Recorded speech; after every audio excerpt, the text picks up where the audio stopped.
Welcome to the Breech Birth Podcast. I'm Sasha Hopkins, private midwife, breech birth educator, and your host. This is a space to hear the real, raw, and powerful stories of women who have experienced breech birth in all its layers. Each episode features honest conversations with women who've experienced breech firsthand, offering insight and reflection. This podcast was born from the knowing that these stories need to be heard to inform, connect, and reclaim the story of breech birth. Whether you're navigating breech birth yourself, supporting others, or simply curious, welcome and thank you. Hi, Evie. Welcome to the podcast. Hi, thank you for having me. So just to give a bit of context before you start your story, would you mind sharing what year your baby was born? Yeah, of course. So she was born in February of this year, 2025. Beautiful. And whereabouts are you located? I'm in Western Australia, in Perth. And what kind of care did you receive during your pregnancy and birth? I went through the local family birth centre for the entire pregnancy and the birth. Yep. Awesome. Do you want to share a little bit about yourself, a little background? Yeah, of course. I am a stay-at-home mum and a wife. I've got a 3-year-old daughter and 3.5-month-old daughter as well. Beautiful. And was it your oldest child or your newest child that was breech? It was my newest child. Would you like to go into your story, like how your journey began? Had you had a vaginal birth or cesarean for your first? So my first daughter was a vaginal birth. It was a very traumatic experience, very intervention field, medicalized, a lot of medical coercion. And yeah, it was just a very, very unwanted experience. There was a lot of healing that happened after that. So yeah, I was very adamant that this birth was going to be healing and redeeming no matter what.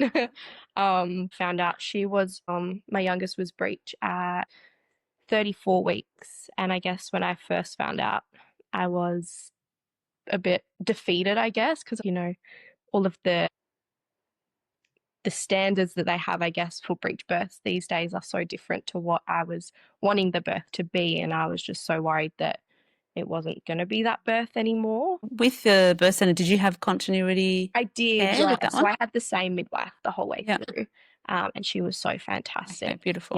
Yeah. And what about your first? Was there any continuity in that one? The mainstream hospital. It was also during COVID times. So it was a very different approach. I probably had like one in-person appointment my whole pregnancy.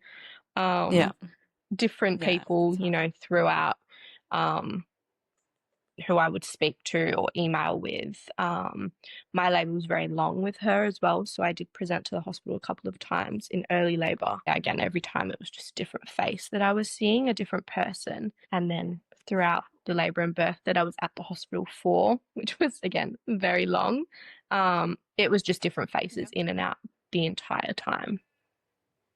So it was definitely nice to have that familiar face this time from, I think it was about 20 weeks that I had that first meeting with my midwife, and I had her the whole time. And how did you find out about that option for your second pregnancy? After my first experience, I guess struggled to trust the system and just looked into different ways that I could birth whilst feeling comfortable, but also away from that medicalized setting. I just did not ever want to step foot back in there and I guess relive the trauma. Even if it wasn't looking like it was going to be a traumatic experience, I guess I was just worried that that would still happen, the interventions would just come. So I just looked into different ways. I looked into home birthing with the community midwife program. My first daughter was actually in NICU after her birth with sepsis. So we were disqualified from that straight away. So it's like a publicly funded home birth program? It is, yeah. So I mean, my dream would have been a private midwife. That was not, financially in the picture at this stage. So the publicly funded one was the next option. Yeah, but after my first meeting, wasn't accepted into that, unfortunately, which looking back is such a blessing because, I mean, if I got as far along as I did and found out I was breech whilst in there, it would have been an automatic out and I would have gone straight back to the mainstream hospital system. So then on the family birth centre, I applied there. I actually applied for them both very early just to see if I didn't get accepted into one, and thankfully remained in that. They do not accept breech births either, so it was a big journey to come. Yeah. Yeah, well worth it for the birth that we had for sure. Yeah, beautiful. So you found out you had a breech baby at 34 weeks. So did the midwife feel it and go, I think baby's breech, or did you just have an ultrasound? So she felt my belly and just said, I could see it in her face. I was like, what's wrong? And she said, do you mind if we do just a little bedside scan? I can't tell you anything besides where the head is. And I guess at that point, looking back, I think to myself, I should have picked it up. Like every movement that I felt was so low down. I had a big ball under my ribs for the past probably 2 or 3 weeks before that. So I probably could have picked that up. I wasn't really getting any scans besides that big 20-week one. So at this point I was like, that's fine. Let's do the scan. And I mean, as soon as she put it on my stomach, right under my rib was baby's little head. Yeah. So that was when we discovered that she was breech. And I guess from there it was just a lot of discussions. I mean, 34 weeks, I still had plenty of time. So we just kind of discussed what we could do. If things remained that way, the whole ECV, I was very firm on not having an ECV. I have read up, previously, just came across the statistics and risks and whatnot, and I just was not going to have one of those. I also was pretty firm on not bringing any doctors into my care or into, I guess, my daughter's care as well after my first experience. I just wanted it to be completely midwife-led, and I trusted my midwife as well. She said to me, if baby still remains breech, I've got experience in a few vaginal breech births and I will remain your midwife, but unfortunately we'll have to transfer together to the main unit, which the hospital was where I was at, they're attached. They're literally like a hallway apart. So to me, I was like, why? If anything were to happen. We're a hallway apart anyway. The doctors are right there. But I trusted and I prayed that things wouldn't happen, that it was going to be perfectly fine, and trusted myself, my body, and my midwife. And my husband, we had a lot of time to talk, and he completely trusted the plan to go naturally and vaginally as well. So I kind of just said, no ECV if needed, no doctors. Got on to the whole spinning babies and acupuncture and acupressure and is it the moxibustion that they do, and even like homeopathic remedies that were recommended. I was like, okay, let's try everything. About chiro or osteo? Yeah, I did chiro. I was seeing my chiropractor 2-3 times a week sometimes throughout my whole pregnancy anyway. So I kind of just went to him after that appointment and I was like, just do your thing, please. I was even at my parents' house doing like handstands and stuff in the pool. So I read like an old wives' tale about doing that to just get them. Or doing backward somersaults? So I was trying it all. I was like, no, this is, I was trying it all. My sister's actually a training doula as well. So she came with me to appointments and is very informed. She was actually with me at that appointment, which was a big blessing. And we just sat down after and I was like, no, I can do this. If baby doesn't turn, then there's a reason for that. I'm not going to stress myself out and potentially put them in danger. I was like, all I know, the cord could be too short, anything could be wrong. So there was obviously a reason. And I was like, if they don't turn, I'm okay with that. And I'll just go for it anyway. I'm not scheduling C-section, which was recommended. Again, not by my midwife, but I guess she has to put things higher. And so their recommendations were coming down through her. But she was just so supportive the entire time. So did you speak with the doctor or just with him? No, I refused to speak with a doctor because I just declined. I knew what they were going to do. They were going to tell me I needed an ECV and to book in a cesarean, which, I just I just wasn't going to do. So it sounds like your midwife Yeah. had experience and was comfortable supporting a breech vaginal birth. Yeah, Do you know if there was any doctors there that would then back her up in No. that setting? Or were they all pretty keen to just Um, do a cesarean? Okay. So apparently there's one doctor that has had experience with vaginal breech deliveries, but it's luck of the draw whether they'd be on at the time. Yeah. And, you know, apparently depending on the circumstances, where baby's feet are and all that, it wasn't always a straightforward go for it type of thing. Yeah. Fair enough. Wow. So 34 weeks, you knew you did all the things, obviously didn't work. Yeah, all of them. What All of next? them. What happened? Yeah. I mean, she didn't turn. I got to 36 weeks and yeah, it was still very obvious at this point. I mean, I had like a head bouncing out every so often and kicks all the way down and Yeah. yeah, I went to my midwife appointment at 36 weeks. Baby is still breech. There's no point even checking. I can tell you now. One recommendation that I did go ahead with was to get a formal ultrasound done by a sonographer just to check where baby exactly was sitting. I was also really sick at this point. I had awful chest infection that I was in hospital from. So it was kind of just a bit of an overall wellness ultrasound as well, just to see if everything was okay. Because I guess movements were very different to what I was used to. You know, having a baby that was head down the first time, they were very, very obvious movements. I was always having the rolls and everything like that, and it was just very different this time. Just almost like just super faint, you know, feet pushes every now and then.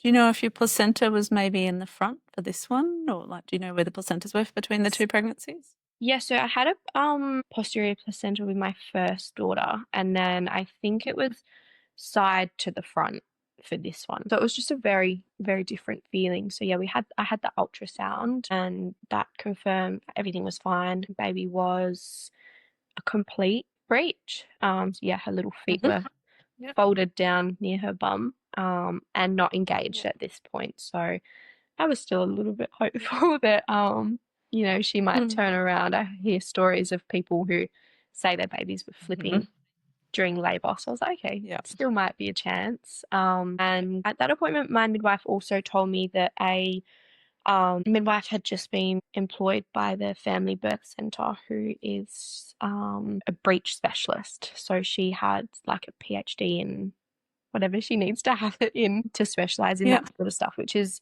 the first that is kind of known to the hospital system here in Perth. Yeah, amazing. And yeah, I was like, what, you know, God timing is this, that there's someone who's deciding to, you know, vaginally deliver their breech baby, and then this midwife is being employed at the same time. So it was also very unheard of. They hadn't had someone, a mother, say no to their recommendations and want to go ahead and vaginally deliver. I guess the fear, the lack of education, that, you know, that midwives and doctors have, really. None of the midwives were really, apart from mine, had really even experienced or seen a breech vaginal birth. So yeah, it was very unheard of.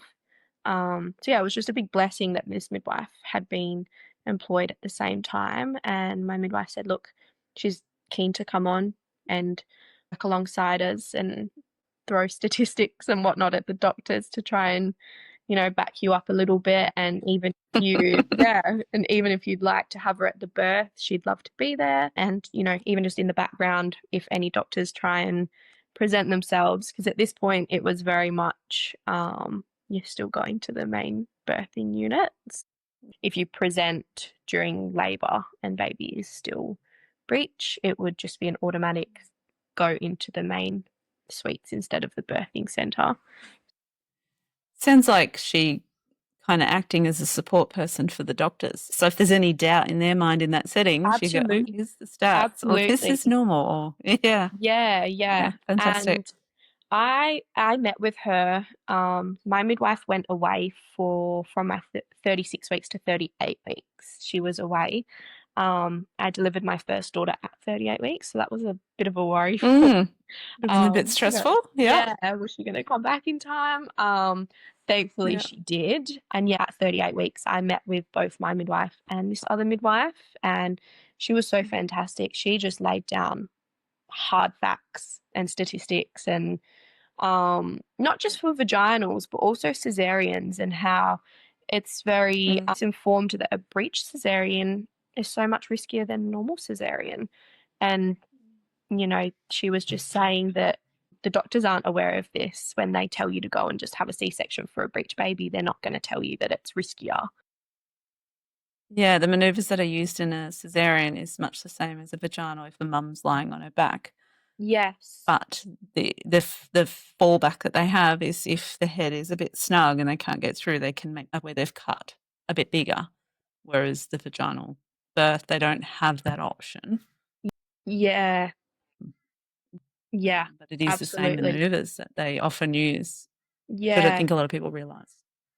Yeah, absolutely. So she even went through all these maneuvers with me and just said, all the what ifs. She was so fantastic. She did so much work with my midwife as well to even just further her knowledge and do more hands-on work and training with her for these maneuvers. And there was a meeting with head obstetricians, the midwife coordinator of the family birth centre, my midwife over the phone when she was on holiday, the midwife who was specialising in breech births. There was a lot of behind the scenes meetings.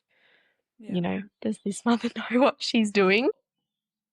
Is she aware that this isn't policy and standards and this risk and this risk? And I was very supported by the midwives of the birth centre. They just also came from a place of past experience. Why should this mother be forced into somewhere where she's experienced such trauma? If it wasn't a birthing centre, people wouldn't do it, on a day-to-day basis. So why, just because it's birth, should she have to be re-exposed to the trauma? And that was around 38 weeks when all this was going on. And at my 38-week appointment, I just said to my midwife, look, what would happen if I do not give my consent to being transferred into the main unit? You need my verbal consent for everything, and what happens if I don't give it? And great question. Yeah, because I was like, I feel like you're telling, doctors are saying, well, she has to do this and she has to do this. Well, at the end of the day, yeah, they need my consent, my written consent. Before this, I also had to sign waivers to say that I knew the risk I was putting me and my baby at for wanting to go vaginal, and decline recommendations of constant monitoring and declining doctors being present. I literally had to sign waivers to say that I was putting us both at risk. And I just said, what would happen if I don't verbally consent? She turned around and said, well, we can't force you then. And I said, great. There you go. I verbally do not consent to being transferred. And from there, it was kind of just planning to birth in the birth centre, and completely took the mainstream birthing units out of the picture. If they know that a mother has a breech baby, when they present in labour, they don't automatically go into the birth centre. If you're part of the birth centre, you would go to the monitoring units, and they would, check that baby is still breech. If they are, straight to the main units. If they've turned, then you'd go to the family birth centre from there. And I just said, don't even need to take me to those monitoring units. I'm not going either way. So makes no difference. Yeah, when I come in labour, let's just get me into the room where I'm going to birth, and to get into that environment and atmosphere. And I guess also to, it's such a sacred place as well, to then interrupt it by going from one room to the next. So I just, that happened. The conversation that you have to have as well. Yeah, exactly. I just said, no, I'll present to the family birth centre when I'm in labour. And she was like, okay, let's plan on that then. So yeah, that was the plan. And again, there was voices behind the scenes, the what ifs, and the risks. And I can imagine the battles and conversations that your midwife would have had to have in the yeah, background. absolutely. Absolutely. I think for me, it was also a fear for her, I guess. You know, she probably hasn't dealt with this before. I guess a mother rebelling against the system or the policies that they put in place. So I was also very mindful of what, yeah, she might have faced, but at the same time, just couldn't accept what they were pushing on me. You know, I just knew that it wasn't going to be healing. It would have probably led to a C-section if I had gone down the route of, you know, those main units and doctors being present, which is very nearly what happened with my first, and she wasn't even a breech. So that's what came across my mind. Yeah, at my 38-week appointment, my midwife said, look, I feel like you don't really need to come in at 39 weeks if you make it to them. It's just another appointment for you. You know, when you're so heavily pregnant, it's just out of your routine. You may as well just take this time to relax and soak it in, and we'll see you when we see you. And we'll just stay in touch. And I think I woke up just after 39 weeks, maybe halfway through my 39 week, and just felt very different. On a Saturday, I was like, oh, I'm very low down. My Braxton Hicks were absolutely wild. Looking back, maybe they were not Braxton Hicks.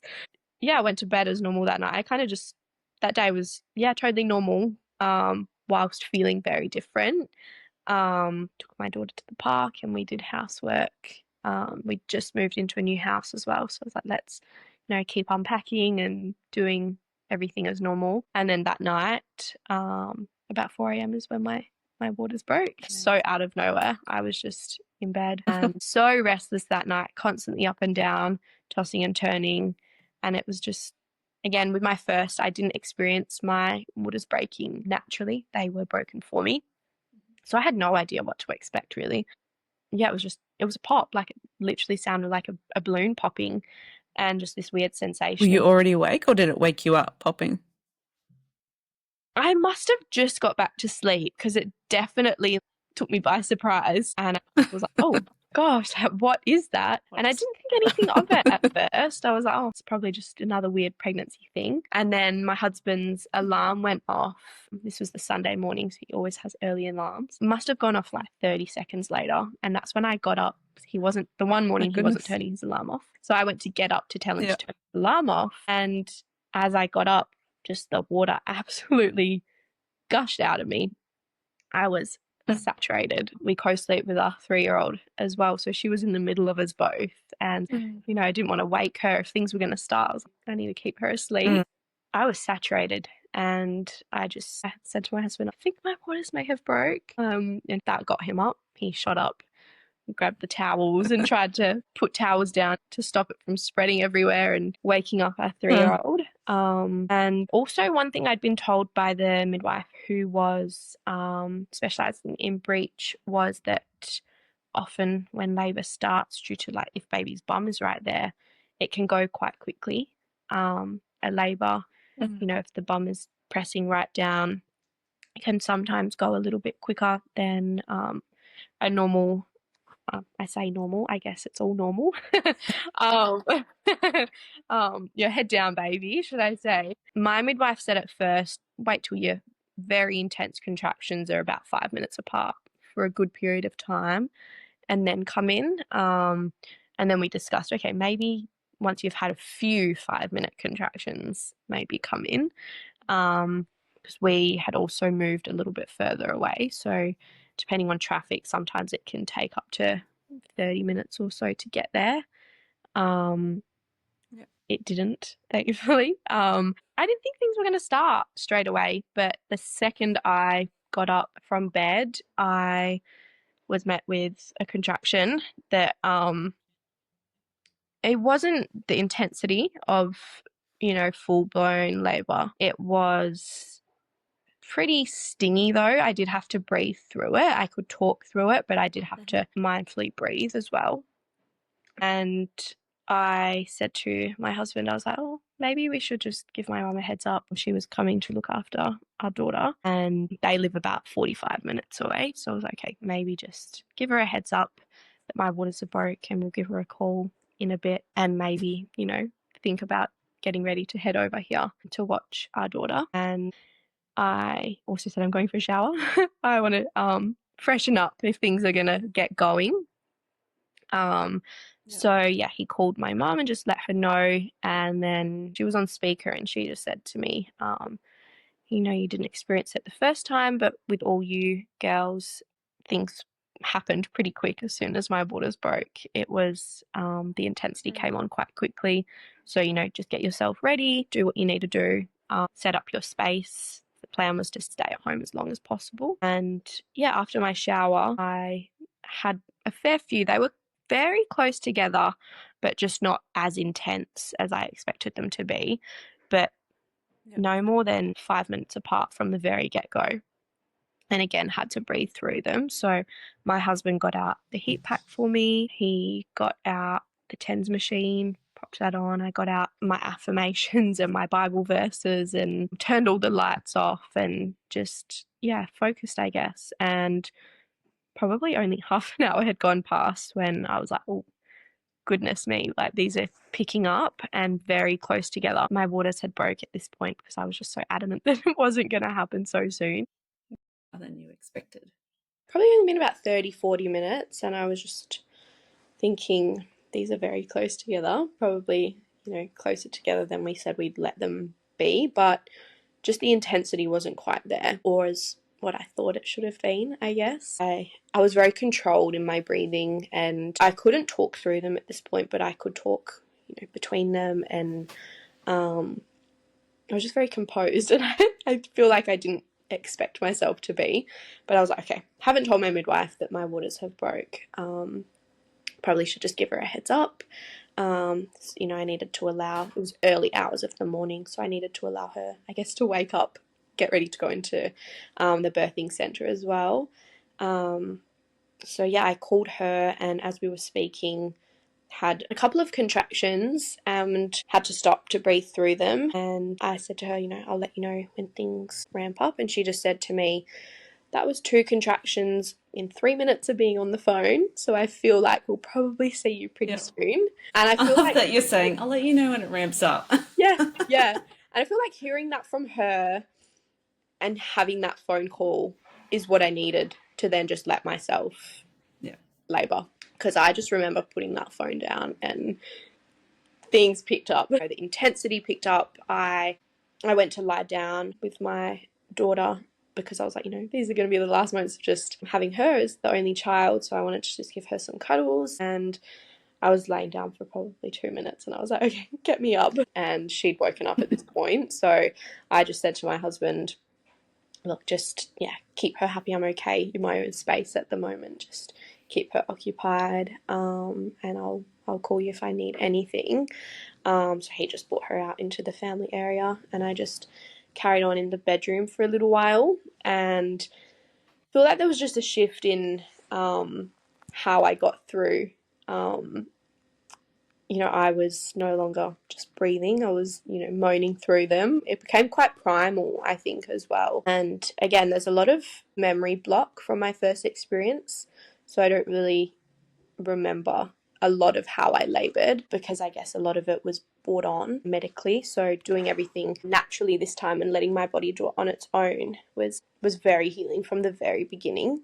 It became very primal, and I think it was just probably about an hour of labouring, and my husband poked his head in and he just said, you sound like you're pushing. I feel like we should probably call your mum. And I just said, let's give her a call, tell her to come here now. And at this point, I think we called her and just said, head to our house. Things have picked up and you can either, she was either going to stay here with our daughter or take our daughter to her house. And then as soon as we kind of called her, I was very obviously pushing, but I don't think I wanted to admit it. So again, with her living 45 minutes from our house, she was about 30 minutes from the family birth centre, as were we if there was traffic. Thankfully, it was very early. So we just called her, well, my husband called her and said, okay, I think you should meet us at the hospital. Things have picked up and, Evie's pushing. I'm going to get her in the car. We'll meet you there. And then we left our house. It was not a very happy car ride at all. I was very uncomfortable, did not sit in my seat, and I just remember my daughter telling me off for not having my seatbelt on. Yeah, so no, the car ride was far from enjoyable. I just remember my daughter saying to me, Mummy, sit down, and I was just, I can't. I mean, we are, as maps say, probably 20 minutes from the hospital. That car ride was about 12 minutes. Thankfully, it was still early hours of the morning, so we could just go straight down the freeway to get there. My sister was also going to be present at the birth, and she lives with my mum and dad. She also came to meet us with my mum, and as soon as we pulled up in the little bay out the front, as soon as they opened the doors, my sister said to my husband, call the midwife if she's here yet. She's pushing. It's 3 levels up as well. So thankfully there's lifts, but you do have to walk in a little bit, and then you have to walk to the birth centre from the top lift. So she was like, she is not going to get there. Call her midwife and tell her to bring down a wheelchair. So yeah, they did that. Very quickly got me a wheelchair and very quickly got me up there. And it was so beautifully set up. No bright lights, just completely dim lights. The LED candles, the salt lamps. My sister had put on my worship playlist for me through the speaker, so it was just, it was a beautiful atmosphere. And it was my midwife, the midwife who specialises in breech, had actually made it in as well, which was great. And then a backup midwife from the birth centre. There was actually a lot of midwives had put their hand up to be there as well. They'd all. Oh, I bet they did. There was about 6 or 7 midwives. We love Breech. Yeah. They'd all said, we've never seen one. Like, call me. So yeah, there was one lucky one that was chosen, and then it was just my husband and my sister. So it was so beautiful. And the plan was to have the pool filled up, labour in the pool, birth in the pool. Again, that was something I was not recommended to do by higher up people, something that I felt comfortable doing. I did not have any desire whatsoever to get in the pool though when I got there. I could not think of anything worse. I just wanted to be in the shower. I also didn't know that breech babies, if their bums are down, often can pass meconium during labour. So I had, with every contraction that I was having every push that I was doing, passing baby's meconium as well. So I was just wanted to be in the shower. And later my midwife was like, it's a bit like a toothpaste tube, like they're right there, you're just squeezing it all out. I just wanted to be in the shower over something, have that hot water right on my belly. It was also quite, there was a lot of back pain. Baby was posterior that I didn't realise. So I just wanted that water really hot on me right there, and just bending over with my husband there. And look, I was not in that shower for very long, probably 15 minutes, and I just felt every urge to just completely bear down at that point. I could just feel baby dropping right down. So my midwife set up a little bed for me. Again, it's just so not medicalised, there's not even a hospital bed in there. They set up a beautiful little bed with some nice cosy sheets and stuff with the contraptions that they have in there. So she set that up for me, and I also just wanted to lie on my side. I think from the pressure, I was like, I'm just going to try, and this is how my body feels like it needs to push, so I'm just going to push on my side. And I had the little peanut ball between my legs for a little bit, because that's just what felt comfortable. I was pushing for, it felt like quite a long time until baby was rumping for quite a long time and just kept going back up. And then I just really felt her coming down. I was like, okay, definitely something going on here. And just kept pushing, and then her little bum came out quickly, followed by a couple of more pushes. Her legs just kind of flopped out, and I mean, the relief from that was... Was she still complete? No, so she turned to Frank. So she'd folded her legs up. Yeah. So bum came out first, and then the legs very quickly flopped out as well. And that I just remember saying, oh, that felt good from those legs coming out as well. And the midwife and the breech midwife also explained, to look for the cleavage in breech babies, and they weren't seeing that. So my midwife just said to me, look, let's maybe get you upright and just see if we can help baby's position a little bit better. It looks as if shoulders or arms might be a little bit twisted. So let's just see if that helps her descend a bit more, because I was also pushing for quite a bit and just felt like nothing was it was just kind of, stopped right here. Nothing else was coming out. So yeah, I got up over the back of this little bed, and the breech midwife just said, yeah, looks like, the arms could be a little bit twisted around the head. And then this is when the maneuvers came in, which I was totally prepared for, in the sense of being informed. She'd very well informed me of what was going to happen if maneuvers were needed. And to say how uncomfortable they were, it was probably the most horrible part of the whole experience. But it was done so calmly, compared to my first experience, where everything was just an absolute blur, and so much, stress and horror from all the doctors and midwives and stuff. This was done so calmly. They talked me through every single step and were so composed the whole time. So the breech midwife went in to do a manoeuvre just to release baby's arms, because it turns out both of them were behind her head. And she released one, and then my midwife released the other arm. Did they do a disimpact and rotating? Yes, they did. Or were the arms just They there? did actually, yeah. Okay. So that's where they lift usually up a little bit, is it? That's what helps bring those arms forward. Yes, that's right. Yeah, so they bring baby up to the same level as your vagina. They hold the shoulder grip. Yeah. There are other holds, but usually shoulder grip. Disimpacting by pushing baby in slightly, That's rotating. Right. Yes, to one they side, did do that. Back. Yeah, now you've said that, they And did that helps do that. release the arms. Yeah. And that's the bit you would have felt uncomfortable. Yes. Yeah. And I mean, we had this whole thing recorded as well, so it's absolutely fantastic to look back. When those little maneuvers happened, my sister did stop recording just after the maneuvers, just as the maneuvers were happening, just because it was pretty, As a midwife, I'm like, no, record that. I know. It's the bit we need to see. I know. I think she wanted to come around the front to give me a little bit of support, just because it was quite, that's fair. Yeah, it was quite full on. But so we did have that manoeuvre, and I think you're right. I think that did release one of the shoulders.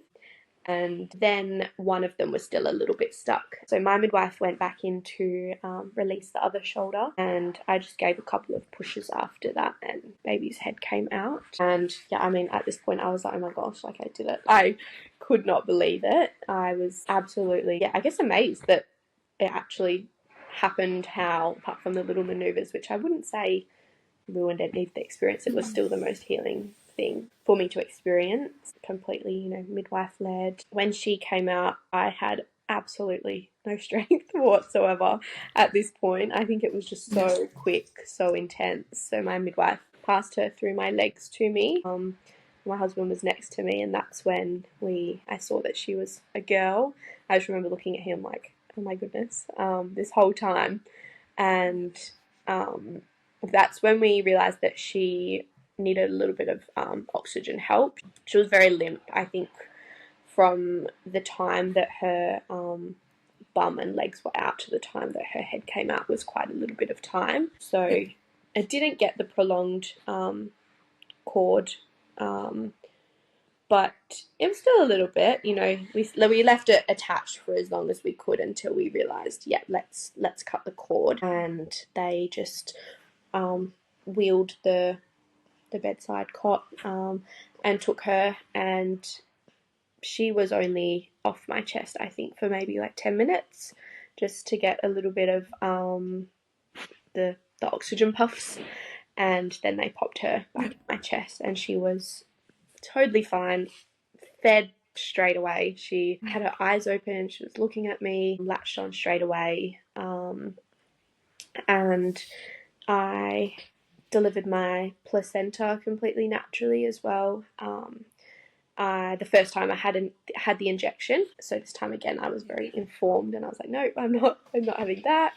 Absolutely, I took a herbal tincture this time that my sister mixed up for me, and I had that twice, along with a homeopathic remedy. And within 5 minutes of both of those, my placenta absolutely just shot out of me. I didn't have to push or anything.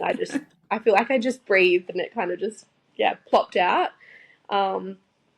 So yeah, we just soaked in all of the time. Again, there was no doctors whatsoever. It was just completely led by my midwife the whole time. I was just so supported. No doctors outside the room either?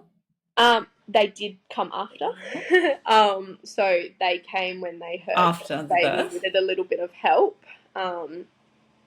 Afterwards, Okay. the doctors The came. baby doctors came, yeah. Yes, yeah. There was also a whole hallway full of midwives who had heard that I was in, and who had came to hear about it and to talk about it, because they were I guess they'd never seen it before, especially not in the birthing centre.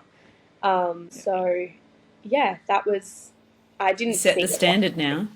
I know, right? Well, you'd hope so. Now they can see that that's what women are capable of. I absolutely hope that it can make some sort of changes for other mothers. I feel like I always knew that as well, but actually doing it and going against the system and seeing the pushback and having to sign the paperwork that I had to sign, like, you shouldn't have to do that. No mother should have to sign a form to say that they're putting their baby Very, very stressful. But I didn't have to see a doctor the whole time. I mean, they came in after to check on baby, and I was I was just left to it, really. Had a small tear which was left for as long as it could be, just to soak in all the moments. That was more than likely from the maneuvers themselves than anything else. But my midwife stitched them up herself, so again it was just that familiar face the whole time. Yeah, we were home by lunch, so it was. I was going to ask you, when did you go home? Yeah. So I mean,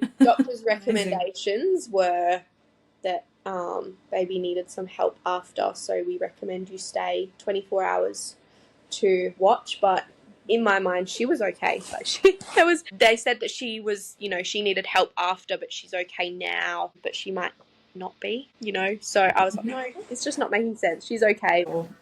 Beautiful. So you're home by lunch. Did your midwife come and see you at home the next day? Yeah. We had a couple of follow-ups, day 2, 3, and 5. I think it was very bittersweet on that day 5. That release. Someone who's followed you through such a powerful experience and just been so supportive and understanding the entire time, to just, I guess, to be released from their care. So afterwards, everything was absolutely fine. She is totally fine. She's healthy, no problem with her hips, as they say can happen. Hope that it can start some change in the hospital system, and even if it doesn't start with change in the birth centre itself, just even in the hospital as a whole, for more mothers to be able to inform themselves and have the support that they need to, birth how they want, or because their baby's breached. I guess it doesn't mean that they have to have a cesarean and just be pushed into that without all the information and risks and everything being explained to them. What was your breastfeeding journey like? It's good. At first, it was a little bit challenging. We had some oral restrictions that we had to navigate, which we went in at first with some intense body work with our chiro.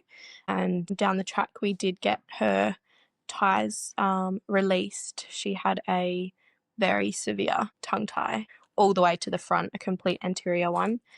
Couldn't even lift her tongue off the base of her mouth. But yeah, she's absolutely great now. She's chunking right up. It's been great. That's good that you could sort that out. Just coming back to like your birth experience, because obviously I feel like you got quite lucky with where you were and who was supporting you. Do you feel empowered with the choice that you made? Yeah, absolutely. Looking back, I'm so glad that I had, I guess, the information, and that I was informed enough to advocate for myself and have a team that advocated for me.